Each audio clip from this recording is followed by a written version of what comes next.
Wayanad township പദ്ധതിക്ക് 351 കോടിയുടെ ഭരണാനുമതി. മന്ത്രിസഭാ യോഗത്തിന്റേതാണ് തീരുമാനം. പ്രാരംഭ പ്രവർത്തനങ്ങൾക്കുള്ള ചെലവ് ഉൾപ്പെടെയാണ് ഇത്.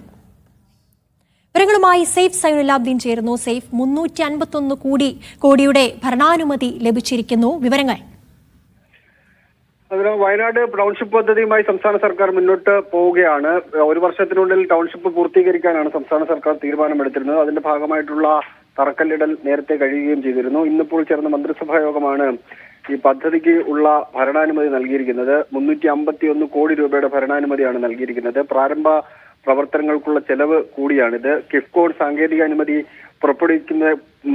പുറപ്പെടുവിക്കേണ്ടതാണ് എന്ന നിബന്ധനയോട് കൂടിയാണ് ഈ പണം അനുവദിച്ചിരിക്കുന്നത്.